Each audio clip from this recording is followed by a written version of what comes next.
Dear student, in the last lecture we have seen the symbols of various elements. मागच्या तासाला विविध अशा प्रकारचे असणारे जे काही मूलद्रव्ये जे आहेत तर त्या मूलद्रव्यांचे असणारे जे काही सिम्बॉल म्हणजे संज्ञा ज्या आहेत तर त्या संज्ञा आपण त्या ठिकाणी पाहिल्यात. याच्यामध्ये सर्वसाधारणपणे पिरियडिक टेबल जो आहे तर त्या पिरियडिक टेबलमध्ये असणारे जे काही सुरुवातीचे असणारे जे काही 20 मूलद्रव्ये जे आहेत तर त्या 20 मूलद्रव्यांचे असणाऱ्या ज्या काही संज्ञा ज्या आहेत तर त्या संज्ञा आपल्याला या ठिकाणी दिलेल्या आहे. याच्या काय असणाऱ्या ज्या काही संज्ञा ज्या आहेत तर त्या संज्ञांमध्ये जेव्हा 2 किंवा अधिक मूलद्रव्यांच्या नावामधलं पहिलं अक्षर सारखं असतं तेव्हा संज्ञा लिहिण्यासाठी अक्षरांची जोडी जी आहे तर ती जोडी त्या ठिकाणी वापरली जाते. म्हणजे एकच जर त्या ठिकाणी अक्षर जे आहे तर ते अक्षर त्या ठिकाणी जर असेल तर ते पहिलं अक्षर त्या ठिकाणी कॅपिटल असतं. एकापेक्षा जास्त अक्षर असतील म्हणजे 2 अक्षरं जर असतील तर त्याच्यामधलं पहिलं अक्षर जे आहे तर ते पहिलं अक्षर त्या ठिकाणी कॅपिटल काढलं जातं. एवढा असणारा तो काही भाग जो आहे तर तो भाग आपण मागच्या तासाला त्या ठिकाणी पाहिलेला आहे. याच्यानंतर पुढे कॅन यू टेल, सांगा पाहू, which metals do we use in day to day life. दैनंदिन जीवन जे आहे तर त्या दैनंदिन जीवनामध्ये आपण कोणकोणत्या प्रकारचे असणारे जे काही धातू जे आहे तर त्या धातूंचा त्या ठिकाणी वापर करतो. काय काय सांगता येईल की सर्वसाधारणपणे मेटल जे आहे तर त्या मेटलचा जर आपण त्या ठिकाणी जर विचार जर केला तर आपल्या असं लक्षात येताना दिसतंय की सर्वसाधारणपणे मेटल जे आहे तर ते मेटल आपण त्या ठिकाणी आयर्न, लोखंडाचा त्या ठिकाणी वापर करताना दिसतो. गोल्ड, सिल्वर, कॉपर हे जे काय असणारे जे काही धातू जे आहेत तर त्या धातूंचा आपण दैनंदिन जीवन जे आहे तर त्या दैनंदिन जीवनामध्ये काय करताना दिसतो वापर जो आहे तर तो वापर त्या ठिकाणी करताना दिसतो. त्याचबरोबर आपण जर विचार जर केला तर नॉन मेटल जे आहे तर त्या नॉन मेटलमधले असताना तो काही कार्बन, ऑक्सिजन, हायड्रोजन, नायट्रोजन यांचा सुद्धा त्या ठिकाणी वापर जो आहे तर तो वापर आपण त्या ठिकाणी करताना दिसतो.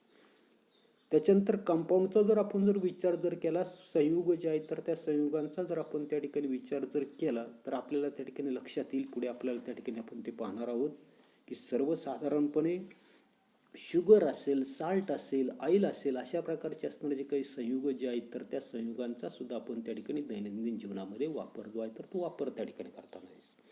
आणि सेकंड क्वेश्चन आपल्याला विचारलं की आर मेटल्स एलिमेंट्स म्हणजे धातू जे आहेत तर ते धातू त्या ठिकाणी मूलद्रव्य आहेत का. आता पुढे आपण त्याचं उत्तर त्या ठिकाणी शोधणार आहे. याच्या पुढे की elements are generally classified into 2 groups. सर्वसाधारणपणे आपण पाहिलं की मूलद्रव्य जे आहेत तर त्या मूलद्रव्यांचे असणारे जे काही वर्गीकरण जे आहे तर ते वर्गीकरण मेटल, धातू आणि नॉन मेटल म्हणजे अधातू असे जे काही 2 गट जे आहेत तर त्या 2 गटांमध्ये काय करताना दिसतो आपण या ठिकाणी मूलद्रव्य जे आहेत तर त्या मूलद्रव्यांचं वर्गीकरण त्या ठिकाणी करताना दिसतं. We have studied the properties of the metal such as malleability, ductility, conductivity of heat and electricity, density, lustre and sonority. मागच्या इयत्तेमध्ये आपण त्या ठिकाणी असणारे जे काही धातू जे आहेत तर त्या धातूंचे गुणधर्म, पहिला गुणधर्म आपण पाहिला आहे वर्धनीयता. वर्धनीयता म्हणजे काय तर तो असणारा जो काही धातू जो आहे तर त्या धातूला ठोकून त्याच्यापासून पातळ अशा प्रकारचा पत्रा जर आपण त्या ठिकाणी तयार करत असाल किंवा तयार करू शकत असाल तर अशा प्रकारचा त्या धातूचा असणारा जो काही गुणधर्म जो आहे तर त्या गुणधर्माला म्हटलं मालिएबिलिटी. त्याच्यानंतर दुसरा दिलेला आपल्याला डक्टिलिटी, त्याला आपण त्या ठिकाणी तन्यता त्या ठिकाणी म्हणताना दिसतो. तन्यता म्हणजे काय तर तो असणारा जो काही धातू जो आहे तर त्या धातूंपासून ठोकून किंवा ओढून त्याच्यापासून आपण तार जे आहे तर ती तार जर त्या ठिकाणी तयार करता येत जर असेल तर अशा प्रकारचा त्या धातूचा असणारा जो काही गुणधर्म जो आहे तर त्या गुणधर्माला म्हटलं आपण त्या ठिकाणी डक्टिलिटी, तन्यता. त्याच्यानंतर उष्णता जी आहे तर त्या उष्णतेचा आणि विद्युततेचा सुवाहक. डेन्सिटी म्हणजे आपल्या लक्षात येत नसते की घनता. लस्टर म्हणजे चकाकी. आणि दुसरं आपल्याला दिलेलं की सोनेरिटी. आता सोनेरिटी म्हणजे काय की सर्वसाधारणपणे तो असणारा जो काही धातू जो आहे तर तो धातूला जर आपण त्या ठिकाणी हॅमरिंग केलं, ठोकलं तर त्याच्यापासून असणारा जो काही ध्वनी जो आहे तर तो ध्वनी काय होताना दिसतो निर्माण त्या ठिकाणी होताना दिसतो. याला म्हणणार आपण त्या ठिकाणी सोनेरिटी. अशा प्रकारचे असणारे काही गुणधर्म जे आहेत तर ते गुणधर्म आपण मागच्या अध्यायांमध्ये त्या ठिकाणी पाहिलेले आहेत.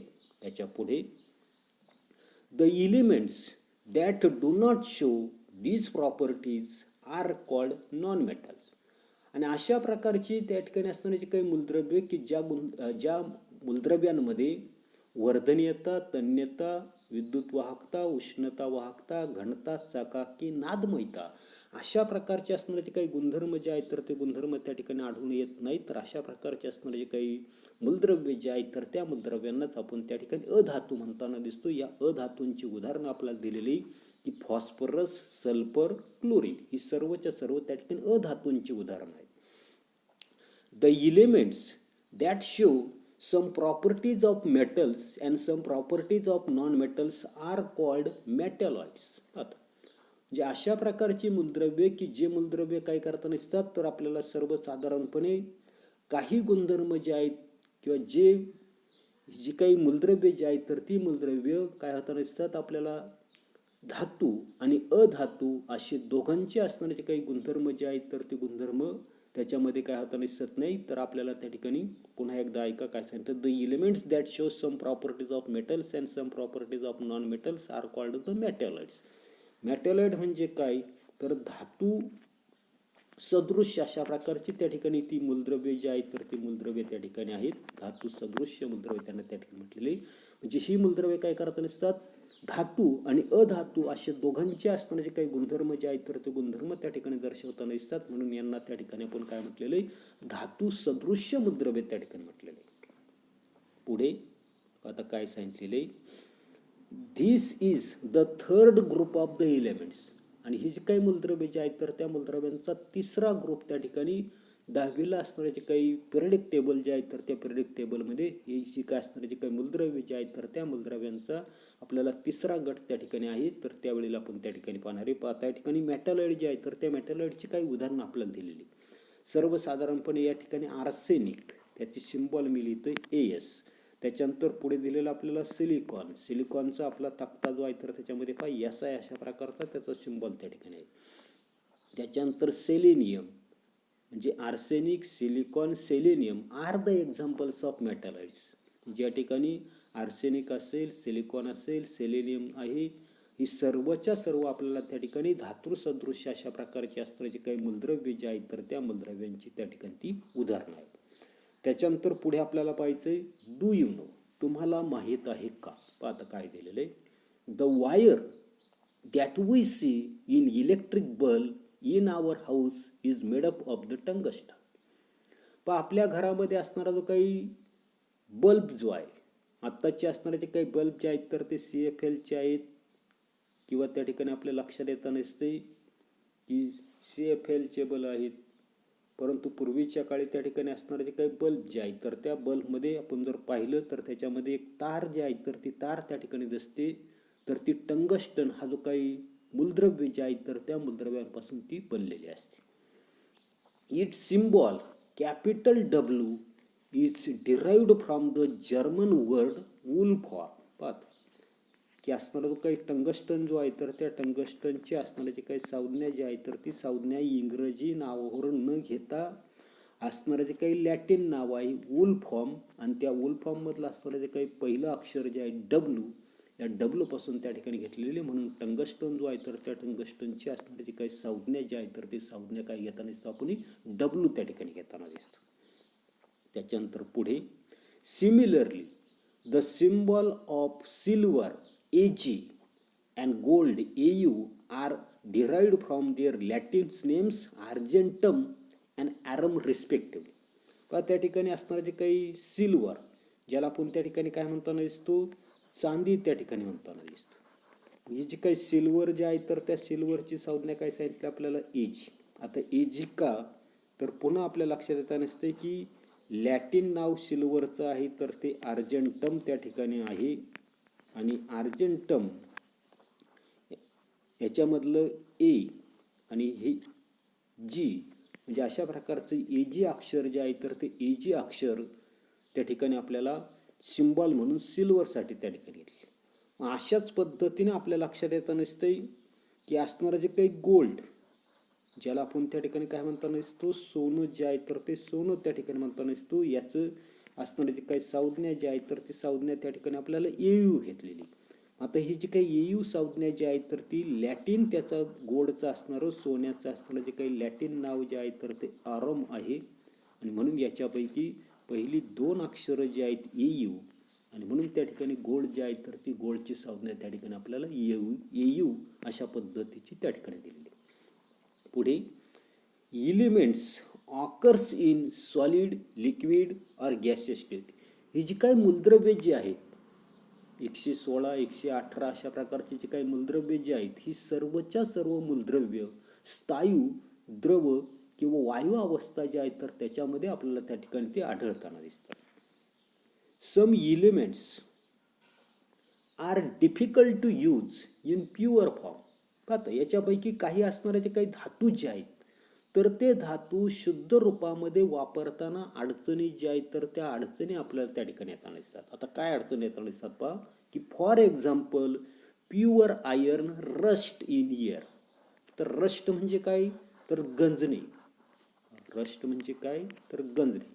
म्हणजे शुद्ध स्वरूपामध्ये असणारे जे काही लोखंड जे आहे तर ते लोखंड काय होताना दिसते, हवेमध्ये त्या ठिकाणी काय होताना दिसते, गंजताना त्या ठिकाणी दिसते. त्याच्यानंतर पुढे pure gold is very soft and bent easily.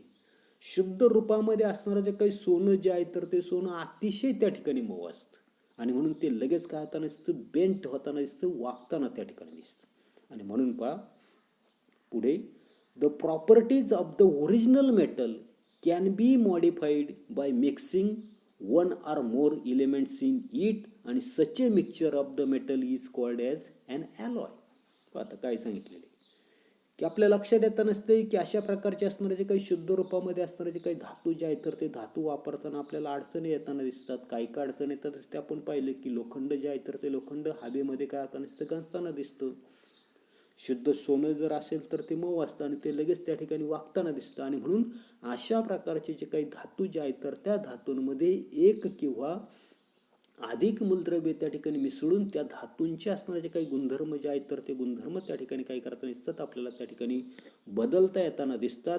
आणि अशा प्रकारची प्रॉपर्टीज जे आहेत तर त्या प्रॉपर्टीजपासून त्या ठिकाणी तयार होणारा जो काही धातू जो आहे तर त्या धातूलाच काय म्हणतो आपण, त्या ठिकाणी ॲलॉय म्हणताना दिसतो. म्हणजेच त्याला आपण काय म्हणताना दिसतो, मराठीमध्ये त्याला म्हटलेले संमिश्र. तर त्याला त्या ठिकाणी आपण संमिश्र जे आहे तर संमिश्र त्या ठिकाणी म्हणतात. आता याच्यामधली संमिश्र जे आहे तर त्या संमिश्राचे काही उदाहरणं आपल्याला या ठिकाणी दिलेली की ब्रास ज्याला आपण पितळ म्हणताना दिसतो, स्टील म्हणजे लोखंड, त्याच्यानंतर 22 कॅरेट गोल्ड 22 कॅरेट सोनं, ही सर्वच्या सर्व आपल्याला त्या ठिकाणी असणारे जे काही